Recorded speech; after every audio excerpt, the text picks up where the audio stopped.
because like people sort of blame feminism and they blame women for everything, they then, people on the right, they then stop holding men accountable. Okay, so it's like hookup culture is apparently the fault of women and feminism. Okay, but there's plenty of men like in the red pill that give advice like, oh, sleep with like 50 women before you can find one that's marriageable, or dump a woman if she doesn't sleep with you straight away, or cheat on your wife and stuff like that. And they get a free pass to say all this this degenerate crap, and like nobody's going to call them out because, oh no, men have apparently been criticised enough, so we're putting all the blame on women, kind of thing. And then all divorces are women's fault, and there's like people who say stuff like, oh yeah, but if she really cares about her kids, she'll stay with him even if he cheats. So again, it's like, oh, so the blame is all on the woman. Okay. And then like when it comes to allegations of SA, people are like, oh, well, we don't just hashtag believe all women. And it's like, okay, but that doesn't mean that every single woman's a liar. Okay, I get the idea that like false allegations exist, and it's important that people realise that not every single woman who says that this has happened to her is telling the truth, and that men can have their lives destroyed by false allegations.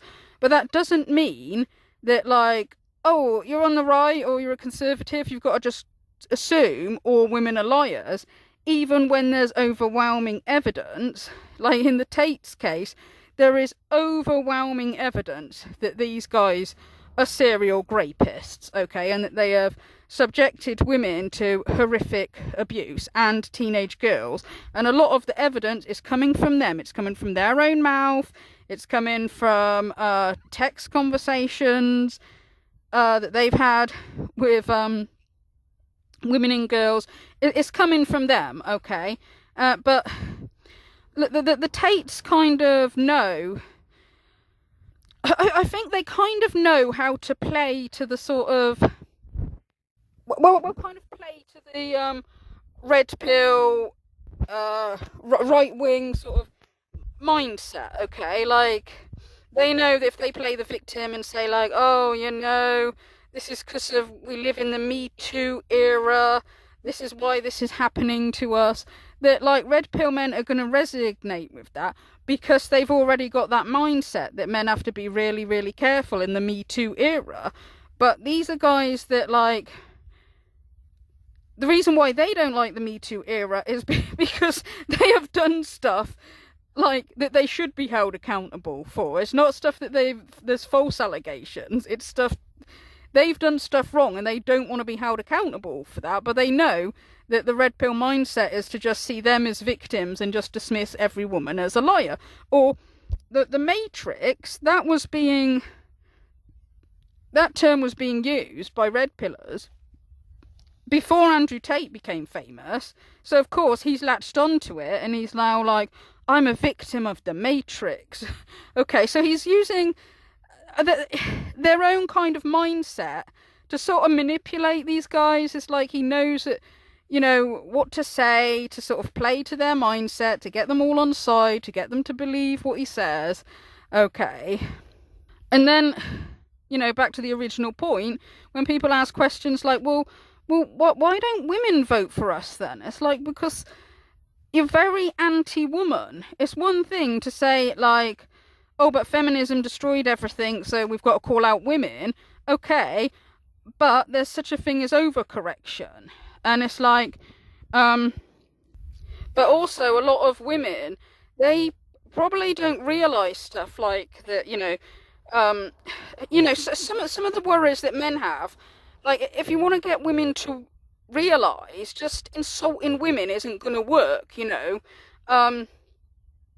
get women to listen to the struggles of men, just like insulting women and slagging women off and telling women they're to blame for everything, while patting men on the back no matter what, it is not going to work, okay? It just comes across as anti-woman. And when people make video after video after video taking the piss out of women, but don't call men out when it's like stuff just as bad, of course it looks like there's a major bias and that people on the right just don't like women very much. And it's also the case that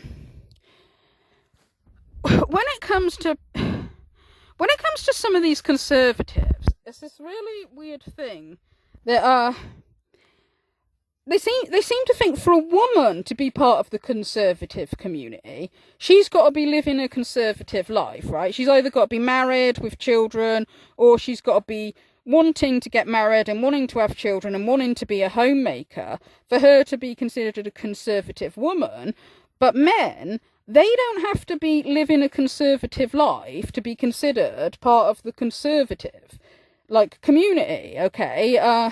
They can be guys who advocate for sleeping around, cheating on your wife.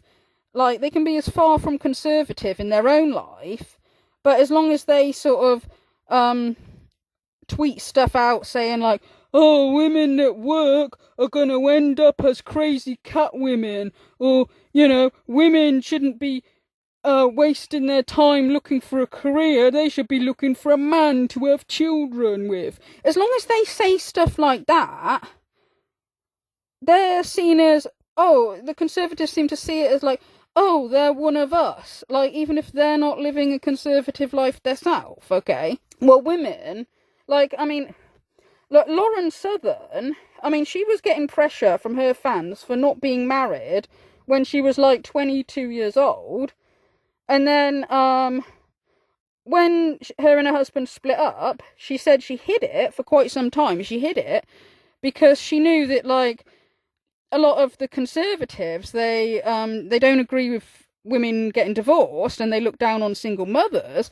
So she was too embarrassed to come out and say, like, oh, look, I'm getting divorced, okay? Because she knew that she'd be looked down upon by that community. Yet men in the conservative community, like Count Dunkula, like, he just says, oh yeah, I'm getting a divorce, and it's okay because he's a man, So it's like, they hold women up to these strict traditional gender roles to be considered a conservative woman, but the men don't have to be even living a conservative life to be part of the community. And now, Andrew Tate is as far from a conservative as possible, even if he wasn't a sex trafficker who has essayed children before. Even if he wasn't that, like, the stuff that he advocates for, sleeping around and cheating on your wife and then beating her up if she's upset about it. Let's apply it to something everyone at home understands. Let's apply it to a relationship, something everyone at home understands. You're a man, you're with a woman, you're cheating on your woman. You try and hide it. At first, you try and deceive. Eventually, you get caught, and you just start telling her straight, yep, I'm cheating on you. If she continues to be a problem, and you're never going to break up, the only step left from that is for you to continue doing it and use force. That's when you start hitting her and being abusive. So we're now at a stage now in society where they're going to continue to do whatever the they want.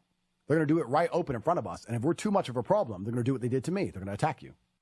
It's like, that's not conservative. That's as far from conservative as possible. Yeah, conservatives, some of them, it's like they like the numbers. They like to have as many people on their side as possible. They want to say they've got, as many people as possible.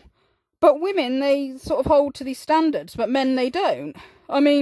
Like Russell Brand, they were like really pleased, like, oh, we've got a celebrity who's now a Christian, he's now a conservative. And it's like, well, the fact that it looks highly like he's been a rapist in the past, well, that doesn't matter, He's a man, and, I'm sure, even though, like, he hasn't admitted to what he's done, so he hasn't repented or said he's sorry or anything like that, well, it doesn't matter. Men, like, they don't have to, like, be judged like women, apparently. And the reason why I say it looks like he's done what he's accused of is because there's that whole text conversation where he's apologising. That's why it looks like he's guilty.